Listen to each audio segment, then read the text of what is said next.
दोस्तों, रतनलाल बोल रहा हूँ। काम की बात में आपका स्वागत है और पेश है उत्तर प्रदेश चुनाव विशेष। और आज खास मुलाकात में पुनः एक बार फिर इलाहाबाद से वरिष्ठ पत्रकार संपादक जेपी सिंह साहब मौजूद हैं। 7 चरण चुनाव में लगातार जेपी सिंह साहब हमारे साथ थे अम्बेडकरनामा पर, और हम लोग लगातार चर्चा करते रहे इलेक्शन के पहले, उसके बाद भी। और अब इलेक्शन 7 चरण पूरा हो चुका है और ये है एनालिसिस का वक्त है। कल आपने देखा होगा कि मीडिया जिस तरीके से पूरा लैंडस्लाइड विक्ट्री में, मतलब गोदी मीडिया कहते हैं, लैंडस्लाइड विक्ट्री दे रही है बीजेपी को। और एक चैनल शायद कहीं पे सपा के पक्ष में दिखा रहा था। आखिरकार ये क्या है मामला मीडिया का? और बसपा को तो मीडिया कहीं दिखाई नहीं रहा है, 10 12 से 20 सीट में दिखा रहा है। और 300, कोई मीडिया ने तो 300 पार करा दिया, कहीं 250 पार कराया। और मीडिया का चरित्र यहाँ हम लोग जानते हैं, और कई चुनाव में उसका आकलन भी हो चुका है, चाहे 15 का बिहार विधानसभा चुनाव हो या फिर बंगाल चुनाव हो, तमाम हम लोग देख चुके हैं। क्या है ग्राउंड रियलिटी? क्या वाकई जो मीडिया कल से दिखला रहा है वो सही है, कि उसमें कोई पेच है, कोई लोचा है, उसके पीछे कोई सोची समझी रणनीति है? तो सब बातों पर चर्चा करेंगे जेपी सिंह साहब से। सर, स्वागत है अम्बेडकरनामा में। सर जी नमस्कार। नमस्कार सर, कैसे हैं? ठीक है सर। तो कल मैंने इस पे आपसे चर्चा इसलिए नहीं की कि पहले टीवी वालों को देख लें, टीवी वाले क्या कर रहे हैं, उसके बाद इसमें चर्चा होगी, तब मजा आएगा। जी सर, आपने भी देख ही लिया होगा। नहीं, हमने तो एक डीवी लाइव में, मैं ऑनलाइन भी था। अच्छा डीवी लाइव ने सपा की सरकार बनवाई है अच्छा। और 4 PM ने सपा की सरकार बनवाई है।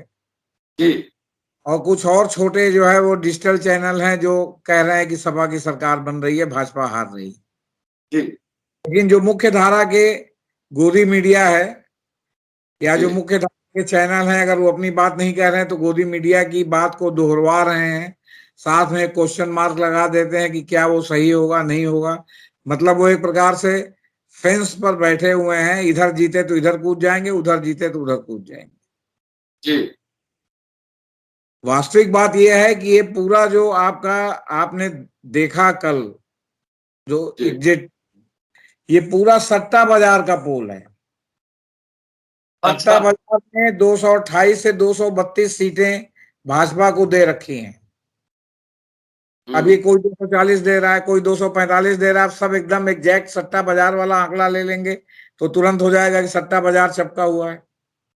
इसी तरह जो सट्टा बाजार के पहले जो ओपिनियन पोल थे, अगर वो आप 5 6 हफ्ते 8 हफ्ते पहले का ओपिनियन पोल अगर बगल में रख लेंगे और जो इनका जो है अभी आपका एग्जिट पोल आया है, तो आपको लगेगा कि तो उसी को उन्होंने एग्जिट पोल के नाम पे दोहरा दिया है। जी जमीनी हकीकत यह है कि अगर आप टेस्ट केस में केवल प्रयागराज लें, कौशाम्बी लें, तो जब ये मतदान होके लोग निकल रहे थे तो पूरे क्षेत्र में अगर कहीं कहीं दिखाई पड़ रहे थे तो केवल अजीत अंजुम दिखाई दे रहे थे, जो लोगों से पूछ रहे थे कि आपने किसको वोट दिया, किन मुद्दों पर वोट दिया। जी तो कहीं कोई, कम से कम मुझे या जो मेरे और सहयोगी मित्र हैं उनको इलाहाबाद से बलिया तक ऐसा कोई नहीं मिला।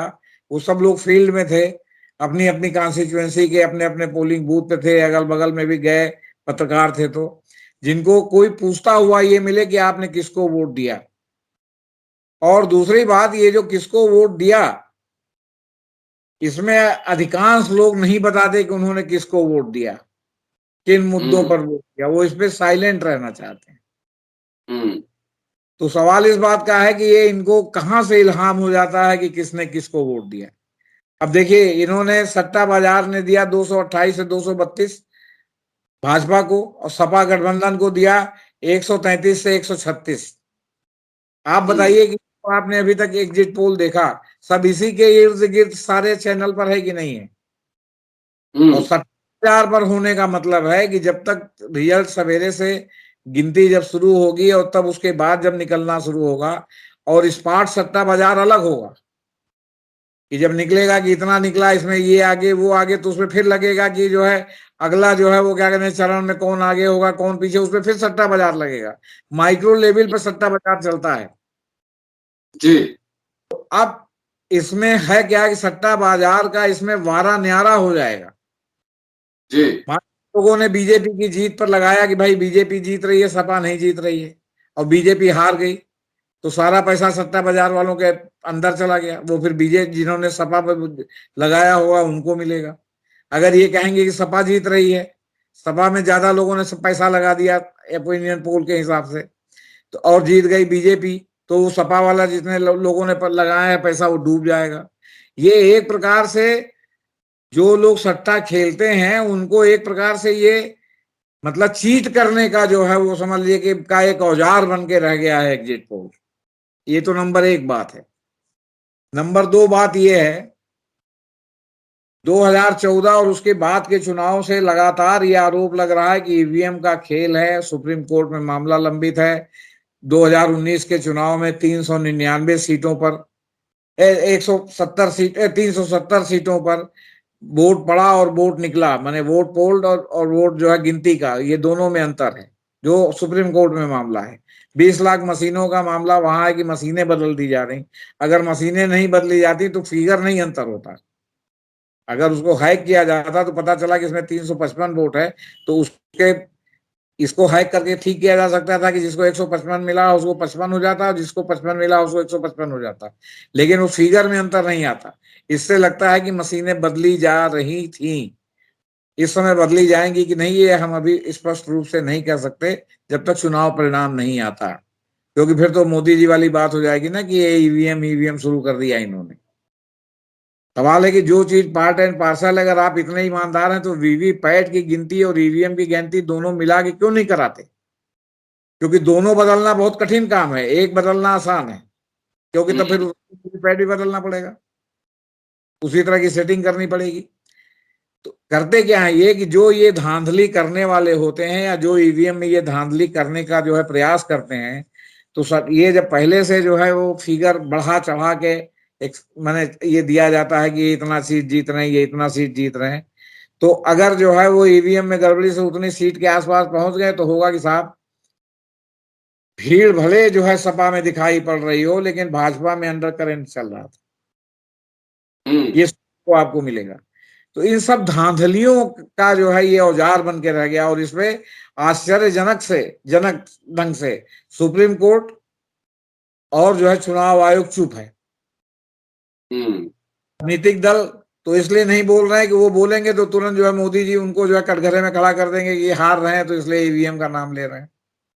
लेकिन जिनके ऊपर चुनाव कराने की जिम्मेदारी है, की जिम्मेदारी है ना कि 420 ना होने पाए, लोग ठगे ना जाएं, लोग जो है छले ना जाएं, तो क्यों नहीं वो जो है वो क्या कहते हैं जब ईवीएम चुनाव होता है तो 3 महीने पहले से मतगणना होने तक वो सारा एग्जिट पोल सारा सर्वे पर रोक लगा दे। और कोई वैज्ञानिक आधार भी नहीं है। जनता हेट्रोजीनियस है, मतलब जनता जो है दलित में भी 70 प्रकार के दलित हैं, वैश्य में भी 70 प्रकार के वैश्य हैं, ठाकुर में भी 70 प्रकार के ठाकुर हैं, ब्राह्मण में भी 70 प्रकार के ब्राह्मण हैं, वो भी अपने अपने हिसाब से अलग हैं। अब आप पूरे देश भर के ब्राह्मणों को एक नहीं कर सकते। उत्तर भारत का ब्राह्मण और दक्षिण भारत का ब्राह्मण दोनों अलग अलग मिजाज के हैं, अलग अलग ढंग से वोट करते हैं। आप पूरे ब्राह्मण समुदाय को लेकर जो है कोई प्रिडिक्शन नहीं कर सकते। इसी तरह जो है राजपूत हैं, राजपूत भी अलग अलग जाके अलग अलग करते हैं। इसी तरह दलित हैं, कोई जो है बहन जी के साथ है, कोई इंडिपेंडेंट है, कोई बीजेपी के साथ है, कोई कांग्रेस के साथ है। तो पूरे दलितों का प्रोजेक्शन भी आप एक साथ नहीं कर सकते हैं। तो हेट्रोजीनियस उसमें जब आप कोई भी आंकड़ा लेते हैं सर्वे के लिए, एग्जिट के लिए, तो हेट्रोजेनियस लीजिए ना। आबादी का परसेंटेज जो जितना है, जैसे मान लीजिए उत्तर प्रदेश में, अगर पश्चिमी उत्तर प्रदेश में आपने जो है एग्जिट पोल या सर्वे लिया तो आप देखिए किन किन जातियों का जो है वो क्या कहते हैं गोलबंदी किसके पक्ष में है, किन किन जातियों का किसके पक्ष में है। उन जातियों के उतने उतने परसेंटेज जो है उससे लीजिए, तब आप निष्कर्ष पहुंचेंगे ना कि किधर आवाज आ रही है। आपने हेयर एंड देयर पूछेंगे, आप खाली पंडितों से पूछ लेंगे, आप केवल ठाकुरों से पूछ लेंगे, आप केवल दलितों से पूछ लेंगे, आप कभी सही जगह पर पहुंच ही नहीं सकते। आप यादवों से पूछेंगे तो कुछ बताएंगे, पटेलों से पूछेंगे तो कुछ बताएंगे, मौर्यों से पूछेंगे तो कुछ बताएंगे, आपके राजभर से पूछेंगे तो कुछ बताएंगे, राजपूतों में भी इसी तरह आप है, ब्राह्मणों में कान्यकुब्ज से पूछेंगे तो कुछ बताएंगे, सरयू पारी से पूछेंगे तो कुछ बताएंगे, सनाढ़ से पूछेंगे तो कुछ बताएंगे। हेट्रोजेनियस समाज में आपका जिस हिसाब से आप जो है सर्वे या ये करते हैं, इसमें अगर मैनेजमेंट ना हो बैलेट बॉक्स का, ईवीएम का, तो उस तरह का रिजल्ट नहीं आ सकता। और इसीलिए भारत में अभी तक एग्जिट पोल के फेल्योर की दर सर्वाधिक है। संभवतः 37 बार एग्जिट पोल हुआ है, शायद एक बार सही हुआ हो, 36 बार गलत हुआ है मेजॉरिटी एग्जिट पोल। अब आप इसको क्या कहेंगे, जहां जो सबसे ज्यादा विश्वसनीय जहां के एग्जिट पोल माने जाते हैं, जहां हर हफ्ते लोकप्रियता का ग्राफ एग्जिट पोल से देखा जाता है कि प्रेसिडेंट के इलेक्शन में अमेरिका में कौन जो है इस समय लोकप्रियता के किस पायदान पर है। अभी पिछले दिनों, ज्यादा दिन पुरानी बात नहीं हुई, ट्रंप का जब इलेक्शन हुआ तो शुरू से अंत तक वहां का एग्जिट पोल ट्रंप को जिता रहा था और जीत गए बाइडेन। और ऐसे ऐसे स्टेट में जीत गए जो परंपरागत रूप से डेमोक्रेट स्टेट नहीं है, जो रिपब्लिकन स्टेट हैं, जहां रिपब्लिकन पार्टी को ही बहुसंख्य में जो है वो मैंने चुनाव में जो है बहुमत मिला है, और वहां जो है उन्होंने बाइडेन ने सेंध लगा दी। जैसे टेक्सास ही है, टेक्सास में अक्सर रिपब्लिकन जीतते हैं, इस बार बाइडेन जीत गए। तो जब वहां गलत हो सकता है तो यहाँ तो अभी तक गलत होता रहा। बंगाल का चुनाव देखिए, प्रदेश का चुनाव देखिए, राजस्थान का चुनाव देखिए, छत्तीसगढ़ का तो सबसे बड़ा ग्लेयरिंग एग्जाम्पल है। छत्तीसगढ़ में तो रमन सरकार रिपीट हो रही थी, और जो लोगों ने, कुछ लोगों ने कहा कि रमन सरकार हार रही, कुछ लोगों ने कहा कि भूपेश बघेल जीत रहे हैं, और जीतने वाले ने भी जो प्रोडिक्शन किया था उससे भी 1.5 गुना अधिक सीटों से जो है वो क्या कहते हैं, मतलब 30-40% अधिक सीटों के साथ बघेल जीते। लोग कह रहे थे कि 135-40 के आसपास आएगा, उनकी 180 सीटें आई बघेल की, कांग्रेस की, बघेल के लीडरशिप में। तो ये फिर हमने कहा कि हेट्रोजीनियस है। जब हमारे समाज में इतने तबके हैं और सारे तबकों का अपना अपना राजनीतिक जो है वो क्या कहते हैं गोलबंदी है कि कौन किसके साथ है, तो उतने उतने परसेंटेज के हिसाब से जब आप अपना एग्जिट पोल का नमूना जो है चुनेंगे, तब उसका रिजल्ट आप सही ढंग से पहुंचेंगे कि किसको कितने परसेंट वोट मिलने के आसार हैं, किसको कितने परसेंट वोट मिलेंगे। और बाकी मैं तो कह रहा हूं कि मैं तो अभी तक जो है इतना पत्रकार था, अभी पत्रकारिता से रिटायरमेंट हो गया, आज तक तो मुझसे किसी ने नहीं पूछा कि कौन जीत रहा है कौन हार रहा। मतलब ये जो सर्वे या एग्जिट पोल है, हमने किसी पोलिंग बूथ पे नहीं देखा कि कोई पूछ रहा हो, माइक लगाने वालों को तो पुलिस बहुत दूर से भगा देती है। आपके ये जो अंजुम जी भी दिखाई पड़ रहे थे, ज्यादातर जो है वो क्या कहते हैं पोलिंग स्टेशन से दूर थे, और जो है मतलब गांव में थे, वहां थे कि आप वोट दिया है, तो कुछ लोग कहते थे दिया है, कुछ लोग कहते थे नहीं दिया है, बाकी तो कोई दिखाई नहीं पूछते हुए। तो ये कहाँ से सर्वे हो? और फिर जो ये सर्वे की इनकी टीम है, जो सी वोटर हो या कोई वोटर हो, इन सर्वे की टीम में कितने लोगों को इन्होंने जो है मतलब एम्प्लॉयमेंट दे रखा है सर्वे करने के लिए? किसी एजेंसी के माध्यम से कराते हैं ना, तो ये उसकी सूचना पर जो है कैसे गारंटी लेंगे कि उन्होंने सही ढंग से किया, या हवा का रुख देख के किया, या सट्टा बाजार से पैसा लेकर के किया?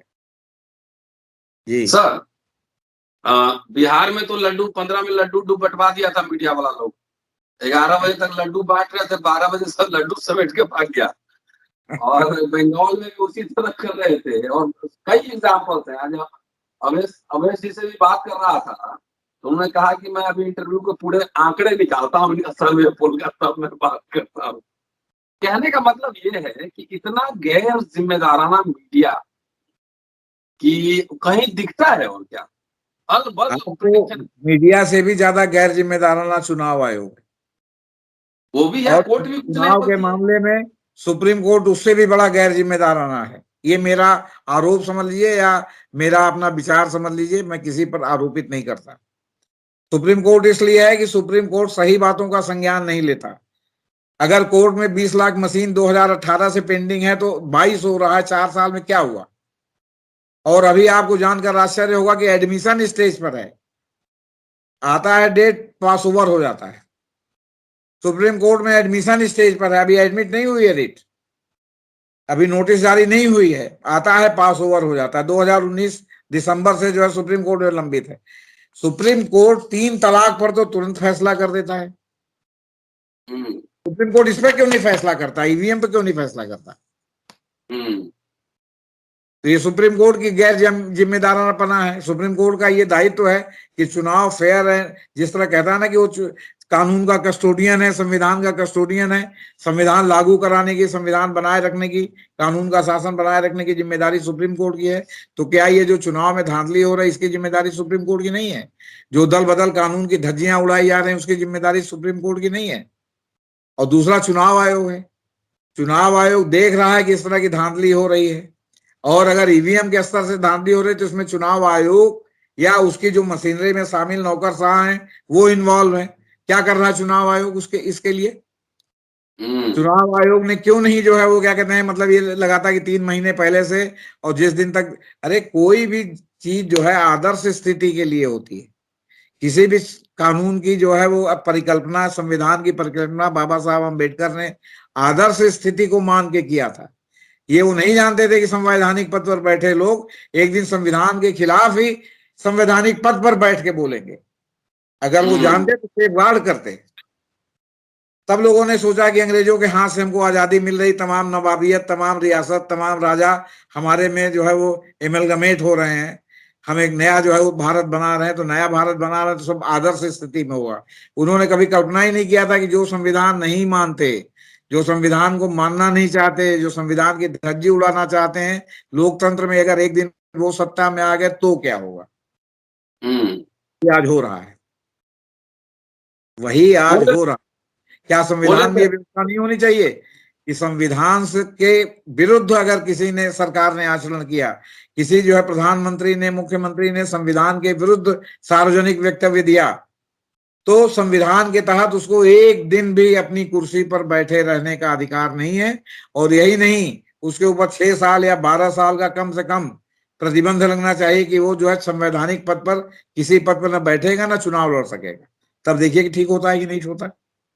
आपने कर दिया, क्या कहते हैं, आपके जिला पंचायत के चुनाव में कि कोई जिला पंचायत अध्यक्ष चुना जाएगा तो 2.5 साल बाद ही उसके खिलाफ अविश्वास प्रस्ताव आएगा। तो आपने विधायिका के लिए क्यों नहीं किया, संसदीय उसके लिए क्यों नहीं किया कि जो लोग चुन के जाएंगे अगर 2.5 साल के पहले वो इस्तीफा देते हैं, अपना जो है दल बदल करते हैं, तो वो जो है अगले 12 साल तक चुनाव नहीं लड़ सकते। तो वो तो आज इस्तीफा देंगे, कल फिर चुनाव लड़ने मैदान में आ जाएंगे। आज उनसे पैसा ले लिया, कल फिर चुनाव मैदान में लड़ने आ जाएंगे, और जीत जाएंगे तो जिसके लिए उन्होंने इस्तीफा दिया है उसके सरकार में मंत्री बन जाएंगे। इस पर कोई सेफगार्ड ही नहीं है कि कौन लगाएगा? चुनाव आयोग लगाएगा। संसद लगा सकती है, लेकिन संसद इसलिए नहीं लगाएगी कि जो है वो संसद के हमाम में सारे दल नंगे हैं। सबका लगता है कि कभी न कभी हमारा मौका आएगा तो हम अपना अगर हाथ काट देंगे तो कैसे होगा। कानून को लगाना चाहिए। तो अब सुप्रीम कोर्ट अगर ना लगाए तो आप क्या करेंगे? अगर सुप्रीम कोर्ट इस पर ना लगाए, जैसा कि नहीं लगा रहा है, सुप्रीम कोर्ट को लगाना चाहिए इस पर। तमाम जो है जो कानून नहीं है उसको सुप्रीम कोर्ट भी आख्यायित करता है कि जब तक कानून नहीं बनेगा तब तक ये दिशा निर्देश लागू रहेगा। इस मामले में क्यों नहीं करता? ये सब बातें हैं सर। कई बार ऐसा हुआ है कि ये जो प्रिडिक्शन है सब गलत हुआ है, हम लोग के आंख के सामने हुआ है। कहीं इसके पीछे एक सोची समझी रणनीति की विपक्ष को, उनके कार्यकर्ताओं को मोरल जो है डाउन कर दिया जाए? हाँ, ये तो है ही है। अभी जो आम आदमी है जो इन सब तिकड़मों को नहीं समझता, वो यही पूछ रहा है कि अरे भैया वोट तो दिखाई पड़ रहा था सपा में ही थी, भाजपा का कैसे इन लोगों में निकल रहा है? तमाम लोग कहते मिल जाएंगे कि ये गोदी मीडिया नहीं तो महाचोर है। अब उसमें भी एक ट्विस्ट समझ लीजिए आप, इस टोटल गोदी मीडिया में जो इस बार जो है वो क्या कहते हैं, जो ज्यादा चर्चा का विषय इसलिए बन गया है कि एनडीटीवी जो माना जाता है कि ये सत्य के साथ है, एनडीटीवी में वही सब फ्रॉडिफिकेशन दिखाया गया एग्जिट पोल के नाम पर। और रवीश कुमार संभवतः उसको कंडक्ट कर रहे थे जो है मतलब प्रोग्राम को। तो रवीश कुमार कहें और उसी फ्रॉड को दोहराएं तो इससे आप समझ लीजिए कि लोगों में लगता है कि हाँ रवीश कुमार कह रहे तो हो सकता है कि भाई ये सही एग्जिट पोल हो। इसको क्या करेंगे? वो तो एग्जिट पोल का पोल कर रहे थे। हाँ, तो एग्जिट पोल का पोल कर रहे थे, लेकिन वो जिस तरह पोल कर रहे थे और जो उनकी बोली भाषा थी, उसमें कहीं नहीं था कि ये फ्रॉड हो सकता है, ये 420 हो सकता है। वो अश्वत्थामा मरा नरो है कुंजरो वाला मामला था सर। जी और जी कृष्ण जी जी। ने शंख बजा दिया। अब ये किसी को सुनाई नहीं पड़ा कि नरो या कुंजरो, अश्वत्थामा मरा। तो एनडीटीवी के इस प्रोग्राम को दिखाए जाने के कारण भी लोगों में इस बार भ्रम ज्यादा फैल गया कि भाई और लोग तो फ्रॉड हैं, एनडीटीवी तो नहीं है, तो एनडीटीवी ने क्यों दिखाया। अब कौन जाने कि एनडीटीवी के अंदर खाने कितना माल पहुंचा, कौन जाने कि जो है उसके मालिक प्रणव राय के ऊपर जो ईडी और तमाम लोगों ने गले में फांस लगा रखी है, उसमें क्या जो है क्या कहते हैं वो हुआ, कंप्रोमाइज हुआ। ये कौन जानता है ये अंदर खाने की बात। जी जी। क्योंकि हम ही आपके मतलब हम जो है व्यवस्था के खिलाफ हैं और हम ही व्यवस्था के साथ नजर आए आपको फांसी दिलवाने में, तो आप क्या कर लेंगे, ब्रूटस बन जाए तो क्या कर लेंगे आपसे बता। विभीषण बन जाए तो क्या कर लेंगे आप। अगर विभीषण इतने ही राम के प्रिय थे वो थे, तो लोग अपने पुत्र का नाम विभीषण क्यों नहीं रखते। आप दुर्योधन नाम देखेंगे, विभीषण नाम नहीं देखेंगे। क्यों? क्योंकि विभीषण गाली का प्रतीक माना जाता है, विश्वासघात का प्रतीक माना जाता है। तो अगर जो आदमी जिसकी विश्वसनीयता हो कि वो जो है क्या कहते हैं व्यवस्था के विरुद्ध है, सही बात के साथ है, वो अगर आदमी इस तरह करता है तो फिर विश्वासघात हुआ ना। तो फिर बचा क्या, फिर किस बात की विश्वसनीयता है। उससे ज्यादा तो आपकी विश्वसनीयता है कि 8 दिन आपका चैनल बंद हो गया। उससे ज्यादा तो 4PM की विश्वसनीयता है कि 4 दिन उसका चैनल बंद हो गया। उससे ज्यादा तो पब्लिक मीटर की जो है वो विश्वसनीयता है, पब्लिक मीटर जी जिसका जो है आपसे भी ज्यादा 10-12 दिन तक जो है मतलब उसका चैनल बंद रहा। इन लोगों से ज्यादा विश्वसनीयता तो आपकी है कि सत्ता घबरा जाती है। अच्छा सर, ये बताइए, अब थोड़ा गोदी मीडिया से भी थोड़ा मजा लिया जाए। वाकई जितना कमजोर, जैसे वोटिंग पैटर्न के बारे में आपने कहा कि ये अनुमान लगाना बहुत मुश्किल है, ग्राउंड पे बहुत सारे यूट्यूबर्स रिपोर्टिंग कर रहे हैं और कुछ लोगों का कहना है कि बहन जी के वोटर्स बहुत साइलेंट थे क्योंकि वो जानते हैं कि बहुत हो हल्ला करेंगे तो उनके ऊपर वायलेंस होगा और पीटा जाएगा उनको, तमाम तरह की बातें हैं। जिस तरह से 10, 12, 15 दिखा रहा है, वाकई 20 पे, 15 पे और 20 में सिमटेंगे। सर मेरा तो हिसाब किताब जरा अलग है सर। मेरे हिसाब से तो अगर मायावती जी ने जितना आपकी बार जो है साइलेंटली कह लीजिए, ठंडेपन से कह लीजिए, उस तरह चुनाव प्रचार में भी मायावती जी नहीं उतरी जिस बार, जिस तरह पहले के चुनाव में कम से कम हर क्षेत्र में जो है मायावती जी की मीटिंग होती थी। ये सब देखते हुए मायावती जी की पार्टी को 10 से 15 सीट मिल जाए तो सर ये उनके लिए बहुत बड़ा अचीवमेंट होगा। अच्छा। क्योंकि पूरी तरह निष्क्रिय पड़ी हुई है। दूसरा, उनके ऊपर बी टीम का ठप्पा लगा हुआ है। तीसरा है कि अगर मायावती सरकार बनेगी तो मायावती जी मुख्यमंत्री बनेगी। चौथा है कि वो सरकार बनाने के लिए मायावती जी बीजेपी को समर्थन दे देंगी। तो इसलिए उनकी विश्वसनीयता बहुत गड़बड़ हो गई है। और दूसरी बात ये कि वो अकेले जाटों वोटों से मायावती जी वोट कटवा हो सकती हैं कहीं कहीं, लेकिन मायावती जी किंग मेकर नहीं हो सकती, ऐसा मेरा मानना है। उसमें अच्छा। और लोगों का भी सहयोग जरूरी है। और ये जिस तरह ये साइलेंटली इन्होंने रखा है और जिस तरह इनके कैंडिडेट जहां सही थे उन्होंने अपने ढंग से चुनाव लड़ा, उसमें इनका वोट जुड़ गया, तो वो तो कहीं कुछ संघर्ष में दिखाई पड़ रहे हैं। नहीं, बाकी जगह तो हमने इलाहाबाद के बारे में भी और प्रयागराज के बारे में भी आपको पहले बताया था कि यहाँ आपको पता ही नहीं चलेगा कि जो है मायावती जी के सारे कैंडिडेट हैं कौन कौन। अब आपको लेटेस्ट खबर बलिया की बता दे रहे हैं, जो हमको कल जो आखिरी चरण के दौर में पता चली कि बलिया में एक सीट थी जो मायावती जी की पार्टी को 100% मिलने की बात कही जा रही थी। वो एक उमा शंकर सिंह है, ठेकेदार, छात्र शक्ति उनका है और वो बड़ा स्टैंडर्ड काम करते हैं। उनकी जो बनाई सड़क जल्दी टूटती नहीं है। उमा शंकर सिंह वहां से 2-3 बार से चुनाव जीत रहे हैं रसड़ा से, बसपा से। इस बार भी वहां सारे लोग जो गए थे सब ये मान के चल रहे थे कि बसपा में उमा शंकर सिंह जो है बसपा का खाता खोलेंगे। लेकिन वहां जो है चुनाव के आखिरी दिन अखिलेश की सभा हुई, बलिया के चुनाव के आखिरी दिन। और वो सभा बलिया में उस दिन अखिलेश ने कई सभा किया, फेफना में किया, रसला में किया, सिकंदरपुर में किया। जहां जहां अखिलेश की सभा हुई वहां 4-4 घंटे 5-5 घंटे वो कस्बे की सड़क पूरी जो है जाम हो गई थी, निकलना मुश्किल हो गया था। उसके जिस दिन अखिलेश ने सभा की उस दिन अब आप ये सोचिए कि जो वोटर, ये कहते हैं लोग कि जहां मायावती बहन जी जीतती नजर आएंगी वहां मुसलमान वोटर उनके साथ चला जाएगा। आप विश्वास मानिए कि रसला का जो मुसलमान वोटर जो कई चुनावों से उमाशंकर सिंह को वोट दे रहा था, वो सारा का सारा सपा में चला गया। वहां अगर सपा जीत जाए रसड़ा से तो आपको आश्चर्य नहीं होना चाहिए। ये जमीनी हकीकत है, जमीनी हकीकत है। एक मुख्तार अंसारी बसपा से मिले थे, अब की बार उनका लड़का राजभर की पार्टी से सपा के गठबंधन से चुनाव लड़ रहा है, तो वो भी सीट भाजपा की नहीं मिलेगी। दारा सिंह चौहान भाजपा छोड़ के सपा में शामिल हो गए हैं। आपके अफजाल अंसारी अभी भली बसपा से सांसद हो, लेकिन उनका पूरा आशीर्वाद जो है सपा के लिए है, जब से ये नया गठबंधन इस तरह हो गया है। अब इलाहाबाद में ही बसपा की कई सीटें हो जाती थी, लेकिन किसी भी जगह कोई मजबूती से लड़ता हुआ नजर ही नहीं आ रहा है, तो किसको कहा जाए कि ये जो है चुनाव जीत रहा है? या ये आपके हिसाब से सपा की सरकार बनी, सीट कितना आएगा छोड़ दीजिए।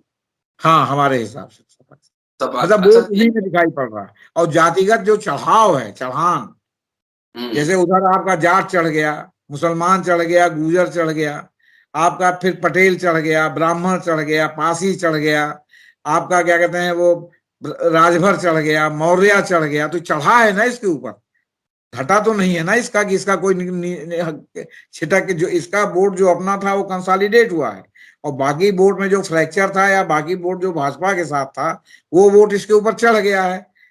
बाकी लोगों में गिरावट है। और फिर कांग्रेस बहुत मजबूती से लड़ने की कोशिश प्रियंका गांधी की वजह से कर रही है, जिसकी वजह से वो चुनाव जीते या ना जीते उसके वोट परसेंटेज बढ़ सकते हैं। और उसके वोट परसेंटेज और भाजपा के वोट एक ही चुनाव क्षेत्र है उनका, इसलिए अगर उसका वोट परसेंटेज बढ़ेगा तो समझ लीजिए कि वो भाजपा में से ही कटौती होगी। फिर पिछली बार कांग्रेस का सही प्रोजेक्शन इसलिए नहीं आ रहा था कि कांग्रेस गठबंधन करके लड़ती थी तो कुछ सीटों पर लड़ती थी।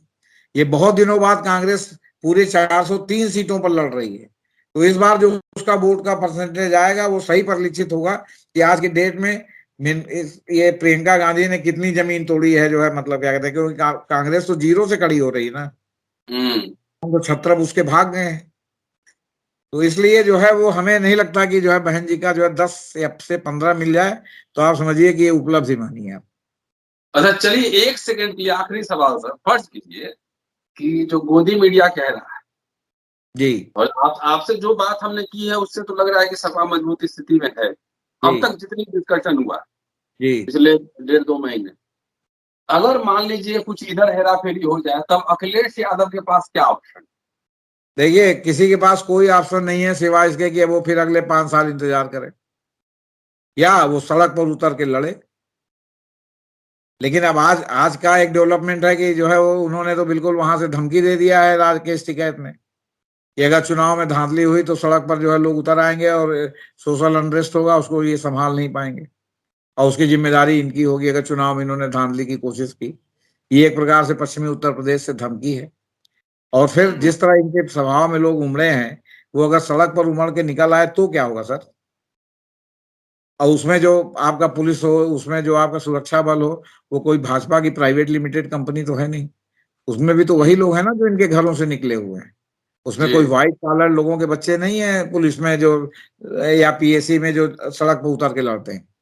उसमें सब मध्यम वर्गीय, निम्न मध्यम वर्गीय यही लोग हैं। उच्च वर्गीय बच्चे ने उच्च वर्गीय लोग उसमें अधिकारी हो सकते हैं, लेकिन जो फोर्स है, चाहे वो सेना की फोर्स हो, चाहे वो पुलिस की फोर्स हो, चाहे वो अर्धसैनिक बल हो, उसमें कॉमन मैन के ही बच्चे हैं, उसमें सुपरमैन के बच्चे नहीं हैं। कोई भी आपको व्हाइट कॉलर आदमी जो है वो जल्दी अपने बच्चे को सिपाही में भर्ती नहीं कर होने देता या फौजी में, आपसे बता दें। तो सब गांव के बच्चे हैं, गांव की जवानी है जो फौज में और जो है खाकी वर्दी में जो है वो नाले में बह रही है। सर ये एक बात और इसी से जुड़ा हुआ, सोशल एक्टिविस्ट ने ईवीएम के खिलाफ बहुत मोर्चा खोला है। हम लोगों ने भी सवाल उठाए, कई बार उठाया है, कई प्रेस कॉन्फ्रेंस हुआ, प्रोटेस्ट हुआ। अगर ये डाउटफुल है तो पॉलिटिकल पार्टीज इसको मुद्दा क्यों नहीं बनाती? देखिए, पॉलिटिकल पार्टी इसलिए मुद्दा नहीं बनाती ना कि वो इस पर जो है उनको जो है वो विपक्ष घेरने लगता है, सत्ता पक्ष कि हार रहे हैं तो ऐसा कह रहे हैं। नहीं, जब चुनाव खत्म हो जाता है। देखिए, ईवीएम पर चाहे जो भी मुद्दा उठा हो, इवन की सबसे पहले तो बीजेपी नहीं उठाया था। कोई नरसिम्हा साहब हैं जो है आडवाणी जी के चेला, जिन्होंने इस पे किताब भी लिख मारी है कि ईवीएम में कैसे घपला होता है। लेकिन अगर वास्तव में ईवीएम में सरकार या चुनाव आयोग फंसा है तो ये 2018 में वो जो 20 लाख ईवीएम गायब होने का मामला बॉम्बे हाई कोर्ट में है, उसमें फंसा है। जो कंक्रीट प्रमाण है कि जो 20 लाख ईवीएम गायब हुई वो कहाँ है। और आरटीआई से जो मांगा गया उसमें बीएचएल ने बकायदे सब रसीद जारी की है कि चालान जारी किया है कि इस चालान से, इस रसीद से हमारे यहाँ से इतनी मशीनें निकली। और चुनाव आयोग कह रहा है हमारे यहाँ पहुंची नहीं। तो आज तक सरकार ने क्यों नहीं जांच कराई कि ईवीएम मशीन आखिर 20 लाख गई कहाँ। सरकार ही निकाल लिया होगा तो क्या जांच कराएगी। अब ये बात है ना, ऑब्वियस है ना। अच्छा, इसके बाद दूसरा मामला फंसा कि लगातार क्विंट जो आपका डिजिटल मीडिया है उसने लगातार इस बात को फॉलो किया कि 2019 के चुनाव में जो वोटिंग पैटर्न है जिसको सुप्रीम कोर्ट ने जिसको चुनाव आयोग ने बार बार अपने वेबसाइट से हटाया, तो एकदम पीछे पड़ गया। और उसमें ADR, association for democratic reforms, इन्होंने भी हाथ लगा दिया और इन्होंने उन आंकड़ों के साथ बाकायदे सुप्रीम कोर्ट में याचिका दाखिल की जिसमें बाकायदे एक एक सीट का विवरण है 370 सीटों का कि इस सीट पर इतना वोट पड़ा, इतना निकला, इस सीट पर इतना वोट पड़ा, इतना निकला। तो आखिर ईवीएम में जो इतना वोट, अच्छा, और उन्होंने ये भी कहा कि सब वीवीपैट वगैरह सब सुरक्षित रखा जाए ताकि आज नहीं तो कल अगर दोबारा जो है मतगणना की जरूरत पड़े तो जो है उसमें मतगणना हो सके। अब इन्होंने रखा कि नष्ट कर दिया, तो जब सुप्रीम कोर्ट में मामला आएगा तब पता चलेगा आपको। जैसे इन्होंने कह दिया कि राफेल के डॉक्यूमेंट गायब हो गए, वैसे ये भी कह सकते हैं कि ईवीएम में या वीवीपैट में रखे रखे जो है वो जो है एक्सपायर कर गया, कुछ भी कह सकते हैं। सवाल इस बात का है कि इतने दिन से जो बात उठ रही थी वो पहली बार कंक्रीट शेप में बॉम्बे हाई कोर्ट और सुप्रीम कोर्ट में है। तो अब ये कोर्ट की जिम्मेदारी है कि लोगों के मन का जो भ्रम है वो दूर करें। आखिर पेगासस में कह रहे हैं ना कि हमने नहीं किया, हम ही सब कुछ नहीं जानते, ये भी नहीं बता रहे कि हमने लिया कि नहीं लिया। लेकिन सुप्रीम कोर्ट ने एक जांच कमेटी बैठाई कि नहीं बैठाई, उसको तमाम लोगों ने अपने फोन दिए कि नहीं दिए देखने के लिए। और जब सुप्रीम कोर्ट की कमेटी ये कह रही है सुप्रीम कोर्ट में कि क्या कहते हैं हमको और समय दिया जाए क्योंकि इसमें और डीप जो है वो क्या कहते हैं इंक्वायरी की जरूरत है, तो इसका मतलब प्रथम दृष्टया उसको कुछ मिला है तभी तो उसने डीप इंक्वायरी के लिए किया। नहीं प्रथम दृष्टया ही कह देते कि इसमें कुछ नहीं मिला, केस खारिज हो जाता। ये सर ईवीएम के साथ पहली बार ये जो है वो 20 लाख ईवीएम और आपका क्या कहते हैं 370 सीटों का मामला फंसा है कोर्ट में। उसमें सवाल ये है ना कि अगर मान लिया कि चुनाव आयोग जो है गड़बड़ कर रहा है, सुप्रीम कोर्ट 4 साल में एडमिट नहीं कर पा रहा, सरकार ईवीएम चोरी ही कर लेगी, तो जो विपक्षी नेता है उनको आंदोलन करने से किसने रोका? इलेक्शन के समय नहीं, पॉलिटिक्स तो 24/7 काम है। पॉलिटिक्स 3 महीने पहले आके रैली करने से नहीं होगा। ये सवाल राहुल गांधी और जो है आपके सीताराम येचुरी और आपके जो आपके अखिलेश यादव, इनसे पूछा जाना चाहिए सर। इसका जवाब देने के लिए मैं उनको नहीं हूँ। डेफिनेटली यही मेरे कहने का मतलब है। हम आप बोलेंगे तो उसका रीच कम है, नेता लोग जब मुद्दा बनाएंगे तब मुद्दा बनेगा, और चुनाव के समय नहीं। कांग्रेस की बात तो समझी जा सकती है कि कांग्रेस ने जो है क्या कहते हैं, चूंकि कांग्रेस के ऊपर भी आरोप लग चुका है कि इन्होंने ईवीएम का इस्तेमाल किया और नरसिम्हा साहब ने किताब भी लिखी है। आडवाणी जी ने भी आरोप लगाया था कि ईवीएम से चुनाव मैनेज किया गया। लेकिन सीपीएम की, समाजवादी पार्टी की, ममता बनर्जी की, शरद पवार की, उद्धव ठाकरे की, इनकी क्या मजबूरी है कि ये लोग जो इन सब चीजों को नहीं पूछ रहे हैं? स्टालिन की, विजयन की, इनकी क्या मजबूरी है? आपके क्या कहते हैं आंध्र प्रदेश के जगन मोहन रेड्डी की, नायडू साहब की, इनकी क्या मजबूरी है? बिजू पटनायक के लड़के जो वो नवीन पटनायक, उनकी क्या मजबूरी है? क्यों नहीं ये लोग पूछ रहे हैं? ये तो सवाल इनसे पूछा जाना चाहिए। जी जी जी जी प्रिसाइजली जी, शुक्रिया सर। और ये थे जेपी सिंह साहब, बेबाक निर्भीक, जो कहना होता है कहते ही हैं, किसी पार्टी के प्रवक्ता नहीं है। सवाल के कटघरे में अखिलेश यादव को और तमाम लोगों को खड़े करते हैं। ये आखिर election is politics is 24/7 game. आपको 365 दिन 24/7 काम करना होता है। और इस मामले में कलाकार तो वैसे आरएसएस बीजेपी है, बहुजन लोग जो है ना 24 घंटे काम नहीं करते हैं। 6 महीने पहले वो रैली शुरू करते हैं और बाकी दिन कहाँ रहते हैं पता नहीं लगता है। वह आरएसएस एजेंडे पे चुनाव लड़ती है, हमारे लोग कंफ्यूज हैं, एजेंडा क्या है पता ही नहीं लगता है। लेकिन फिर भी एनीवेज, ये सोशल एक्टिविस्टों ने माहौल बनाया है। पॉलिटिकल पार्टीज की बारी है कि वो आए और ईवीएम को मुद्दा बनाए, और इस तरह का जो एग्जिट पोल है उसको बैन किया जाए। ये भ्रमित करने के लिए, कंफ्यूज करने के लिए, मोरल डाउन करने के लिए इस तरह के गतिविधि ये लोग करते हैं। आप पूरा वीडियो देखते रहिए, शेयर और सब्सक्राइब करते रहिए। शुक्रिया, शुक्रिया सर, शुक्रिया। नमस्ते। नमस्ते। 10 तारीख को मिलेंगे सर, ठीक सर। परसों जी।